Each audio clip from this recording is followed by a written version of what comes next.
जय Hind defence lovers. आज की टॉप हेडलाइंस कुछ इस प्रकार है। भारत के पुष्पक विमान का दूसरा लैंडिंग एक्सपेरिमेंट हुआ सफल। इंडियन आर्मी ने anti armour loitering munition systems की खरीद प्रक्रिया करी शुरू। आर्मी के लिए एरियल ऑब्जर्वेशन सिस्टम्स की खरीद के लिए जारी की गई है RFI। भारत के संभावित मिसाइल परीक्षण से पहले इंडियन ओशन रीजन में चीन की 4 स्पाई शिप्स मौजूद और 1 अप्रैल से इंडियन एयरफोर्स आयोजित करेगी गगन शक्ति।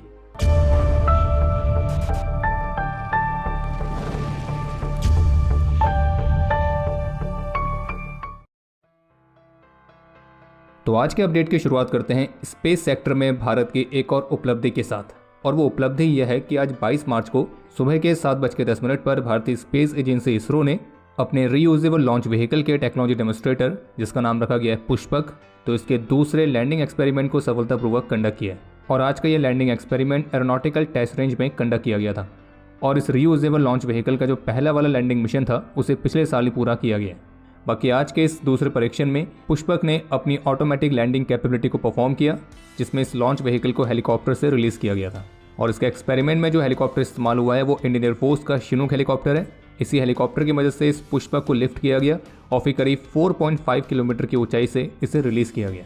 और फिर हेलीकॉप्टर से रिलीज होने के बाद पुष्पक ने रनवे पर प्रिसाइसली ऑटोमेटिक लैंडिंग परफॉर्म करी।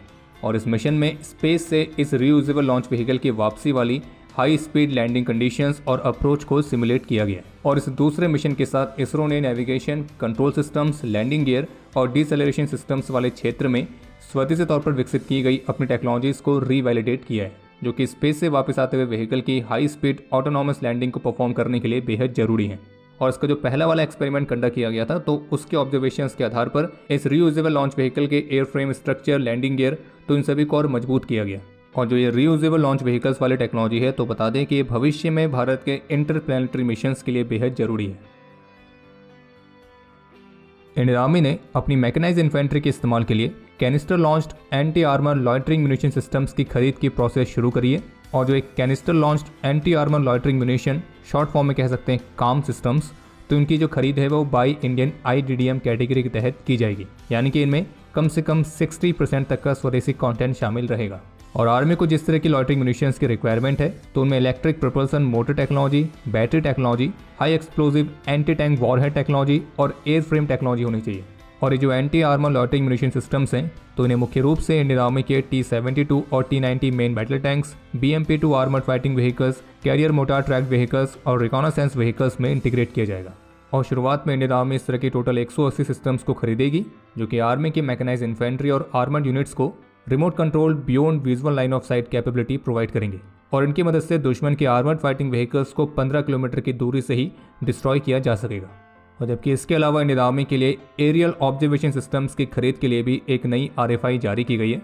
और ये जो सिस्टम है ये इंडियन आर्मी की आर्टिलरी रेजिमेंट्स के जो ऑब्जर्वेशन पोस्ट ऑफिसर्स होते हैं तो उनको बैटलफील्ड का एक एरियल व्यू प्रोवाइड करने और एक्यूरेट आर्टिलरी फायर के लिए एरियल ऑब्जर्वेशन सिस्टम फायर के करेक्शन में भी मदद करेगा, जिसका फायदा मिलेगा आर्टिलरी की मदद से लॉन्ग रेंज के टारगेट्स पर एक्यूरेट स्ट्राइक करने में, ऐसे टारगेट्स जो कि विजुअल रेंज से बाहर होते हैं। और साथ ही साथ ये जो सिस्टम होगा ये रियल टाइम बेसिस पर बैटल अपडेट्स भी प्रोवाइड करने में सक्षम होगा। और इसमें अलग अलग तरह के फ्लाइट मोड्स जैसे कि fully autonomous mode, semi autonomous mode, loiter mode, target seeking mode, camera guide mode, manual mode और रिटर्न टू होम मोड शामिल रहेंगे। और आपको ये भी क्लियर कर दें कि यहाँ पे एरियल ऑब्जर्वेशन सिस्टम से सीधे सीधा मतलब है एक अनमैन्ड एरियल व्हीकल से, यानी कि UAV, लेकिन ऐसा UAV जो कि मुख्य रूप से ऑब्जर्वेशन और टैक्टिकल प्लानिंग के लिए इस्तेमाल हो। आने वाले सप्ताह में भारत अपनी कुछ और बैलिस्टिक मिसाइल्स के परीक्षण करने की योजना बना रहा है, लेकिन इन परीक्षणों से पहले इंडियन ओशन रीजन में इंडियन वाटर्स के पास चीन की एक और स्पाई शिप की एंट्री हुई है, जो कि है युआंग वांग 3। और ये सैटेलाइट्स और बैलिस्टिक मिसाइल्स को ट्रैक करने की एबिलिटी रखती है। और ये इस रीजन में चीन की इस तरह की चौथी वेसल है, जबकि इससे पहले चीन की ऑलरेडी शियांग यांग होंग 1, शियांग यांग होंग 2 और दा यांग हाओ इस रीजन पर ऑलरेडी पहले से मौजूद है। बाकी भारत ने जो आने वाले सप्ताह में बैलिस्टिक मिसाइल्स के परीक्षणों के लिए एरिया वार्निंग जारी करी थी, तो संभावना ये जताई गई है कि भारत इस दौरान अपनी न्यूक्लियर कैपेबल एक और बैलिस्टिक मिसाइल के परीक्षण कर सकता है, जो कि अग्नि सीरीज की ही मिसाइल हो सकती है। बाकी इंडियन ओशन रीजन पर मौजूद चाइना के सभी शिप्स की मूवमेंट को जो इंडियन नेवी है वो क्लोजली मॉनिटर कर रही है। और वेसल्स की मूवमेंट केवल सरफेस पर ही नहीं बल्कि अंडर वाटर भी ट्रैक की जा रही है। खैर बाकी अगर आप यहाँ तक वीडियो देख चुके हैं तो कृपया करके वीडियो को लाइक जरूर करें और आपको सूचित कर दें कि होली के पावन त्यौहार पर डिफेंस कॉर्ड की सुपर ऐप पर स्पेशल ऑफर चल रहा है, जिसमें आप होली प्रोमो कोड का इस्तेमाल करके स्पेशल डिस्काउंट प्राप्त कर सकते हैं। बस ध्यान रहे ये जो ऑफर है केवल 27 मार्च तक ही वैलिड रहेगा। बाकी आप में से जो भी चैनल पर पहली बार आए हैं तो उन्हें हम बता दें कि डिफेंस स्क्वाड अपनी तरह की ऐसी पहली मोबाइल एप्लीकेशन है जिसमें आपको मिलिट्री से संबंधित कुछ स्पेशल शोज मिलते हैं और ये mobile application Google play store पर उपलब्ध है। ऑस्ट्रेलिया अपनी न्यूक्लियर पावर्ड सबमरीन्स की नई फ्लीट के अराइवल को समय पर सुनिश्चित करने के लिए ब्रिटिश इंडस्ट्री को $3 बिलियन प्रोवाइड करने के लिए तैयार है और ये अनाउंसमेंट यूके और ऑस्ट्रेलिया के डिफेंस सिक्योरिटी पैक्ट के साइन होने के एक दिन बाद आई है। और इस एग्रीमेंट के तहत यूके और ऑस्ट्रेलिया साउथ चाइना सी और साउथ पैसिफिक रीजन में चीन की तरफ से उत्पन्न होने वाली चुनौतियों का मिलकर मुकाबला करेंगे। बाकी ऑस्ट्रेलियन ऑफिशियल्स की तरफ से कहा गया कि जो न्यूक्लियर पावर्ड सबमरीन्स होती हैं वो सस्ती नहीं होती हैं, लेकिन हम एक ऐसी दुनिया में रह रहे हैं जो बहुत ही खतरनाक है और जहां हम चीन के साथ और भी असर्टिव रीजन को देखते हैं और ऐसे में देश को इन्वेस्ट करके इस बात को सुनिश्चित करने की जरूरत है ताकि हमारी एडवर्सरी से देखें कि हम अपनी सिक्योरिटी और फ्रीडम ऑफ नेविगेशन को डिफेंड करने के लिए पूरी तरह से सीरियस हैं। बाकी ऑस्ट्रेलिया के जो न्यूक्लियर पावर्ड सबमरीन्स बनाई जा रही हैं तो आपको बता दें कि सबमरीन्स को ऑस्ट्रेलिया में BAE सिस्टम बनाएगी और इन सबमरीन्स को पावर देने के लिए जो न्यूक्लियर रिएक्टर्स हैं वो यूके की रोल्स रॉयस फैक्ट्री में बनेंगे और इन सबमरीन्स में मुख्य रूप से US के वेपन सिस्टम्स इस्तेमाल होंगे।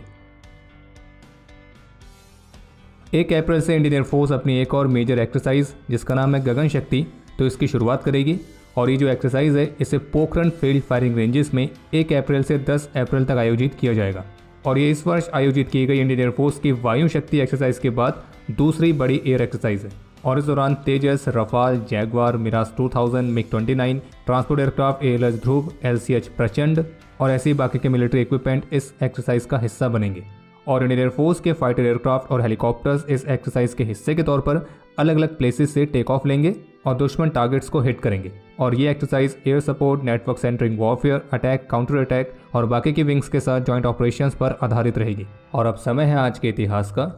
आज के दिन 1989 में ऑपरेशन पवन के दौरान अपने अदम्य साहस और वीरता का परिचय देते हुए लांस नायक जंगबीर सिंह वीर गति को प्राप्त हुए थे और इन्हें मरणोपरांत वीर चक्र से सम्मानित किया गया।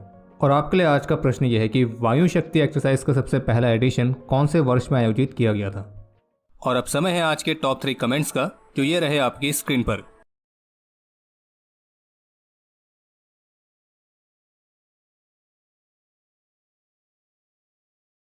तो हमारे आज के इस एपिसोड के लिए इतना ही। उम्मीद है आपको एपिसोड पसंद आया होगा। पसंद आया तो वीडियो को लाइक जरूर करें। कोई भी सुझाव या सवाल हो तो उसके लिए कमेंट सेक्शन ओपन है और अगर आपने अभी तक डिफेंस स्क्वाड की सुपर ऐप को डाउनलोड नहीं किया है तो आज ही डाउनलोड करें और एक्सप्लोर करें डिफेंस की दुनिया को एक अलग तरह से। बाकी जल्द ही मिलेंगे नए एपिसोड के साथ, तब तक के लिए जय हिंद, जय भारत।